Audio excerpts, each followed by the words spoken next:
చాలా గొప్ప రాష్ట్రం అది. వెస్ట్ బెంగాల్ కేవలం దేశ మన దేశ ఒక జాతీయ రాష్ట్రాన్ని ఒక కామెడీ పీస్ లాగా మార్చింది మమతా బెనర్జీ. కాదు సార్, అదొక్కటే కాదు, ఇంకా వేరే కోణంలో చెప్తాను నేను. దేశంలోనే అత్యధిక రైస్ పండించే రాష్ట్రం బెంగాల్ గతంలో. ఇప్పుడు మన తెలంగాణ, పంజాబ్, తెలంగాణలో వచ్చినాయి, కానీ గతంలో అత్యధిక బియ్యం పండించే రాష్ట్రం బెంగాల్. అట్లాగే కల్చర్ వైజ్ గా చూసినా కానివ్వండి, అక్కడ ఇండస్ట్రీలు, మీకు చిన్న నట్టు కావాలన్నా, బోల్ట్ కావాలన్నా బెంగాల్లో తయారవుతుంది. హౌరాలో మీకు అనేక చిన్న చిన్న ఇండస్ట్రీస్ ఉంటాయి. అనేక ఇండస్ట్రియలైజేషన్ జరగాల్సిన అవసరం ఉంది.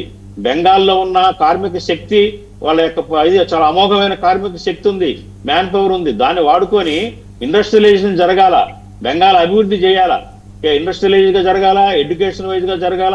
ఎడ్యుకేషన్ వైజ్ గా చాలా వెనకబాటులో ఉంది బెంగాల్. సో ఇవన్నీ చాలా పనులు ఉన్నాయి. బెంగాల్ ఒక గొప్ప రాష్ట్రంగా తీర్చిదిద్దాల్సిన ఆవశ్యకత ఉంది.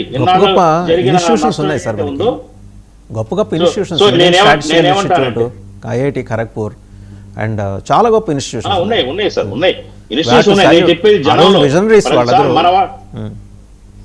మన వాళ్ళు చదువుతున్నారు ఐఐటి ఖరగ్పూర్ లో. అక్కడ నేను మాట్లాడుతుంది బెంగాలీ ప్రజలు ఇంకా ఫార్ బిహైండ్ ఉన్నారు ఎడ్యుకేషన్ గా, టెక్నికల్ గా కానీ. సో కార్మికులు కానివ్వండి, ఈ ఏదే అన్ఆర్గనైజ్డ్ సెక్టార్ లో చాలా మ్యాన్ పవర్ ఉంది. వాళ్ళని స్కిల్ డెవలప్మెంట్ చాలా అవసరం. స్కిల్ డెవలప్మెంట్ చేయాల్సిన అవసరం ఉంది బెంగాల్ ఈ కార్మిక వర్గంలో. ఇండస్ట్రీస్ రావాలి. తర్వాత ఏదైతే ఐటీ రంగం చాలా వెనకబడి ఉంది, ఐటీ రంగంలో చాలా పూర్గా ఉంది బెంగాల్.